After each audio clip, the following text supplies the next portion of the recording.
Millions on the brink. The story of Starmer's cruel PIP cuts. It started as a whisper, one of those murmurings in political circles that few took seriously at first. But then the news broke. A plan was in motion, and for millions of vulnerable people across Britain, life was about to change. A nation holds its breath.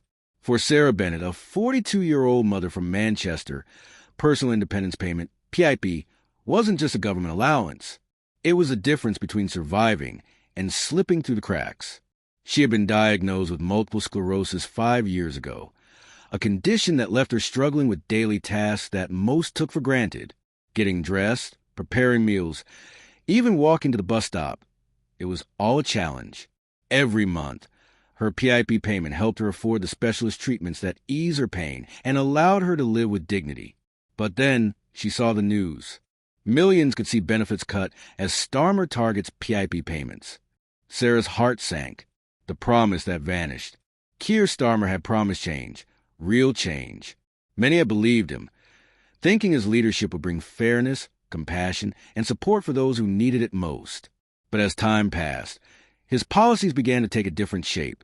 Behind closed doors, discussions were being held, and reports emerged that his government was eyeing PIP payments for reform. Some called it cruel. Others said it was simply a betrayal. The reality of cuts. For many like Sarah, the idea of losing their PIP was terrifying. Across Britain, millions of people with disabilities, long-term health conditions, and mental health struggles depended on these payments to live independently.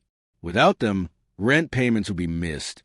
Food would become a luxury, and medical care would be out of reach. Take David, a 56-year-old veteran from Birmingham.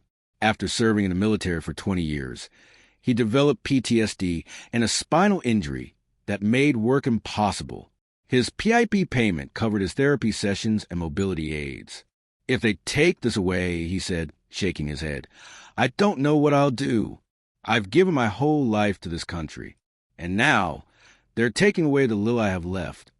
A divided nation. The backlash was immediate. Disability rights groups, charities, and opposition politicians condemned the move. Protests erupted outside Parliament, with people holding signs that read, "Disabled, not disposable. PIP equals dignity. Starved by Starmer." But the government stood firm.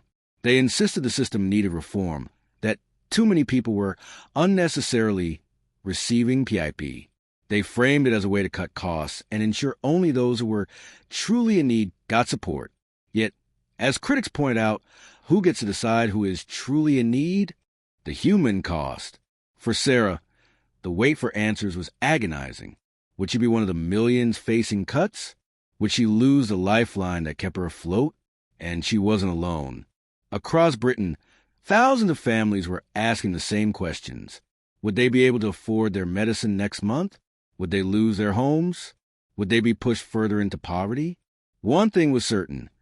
This wasn't just a policy decision. This was about real people. And as Sarah watched the government debates on her television, she knew this fight wasn't over. Because when you take away hope from those who need it most, they won't just sit quietly. They will fight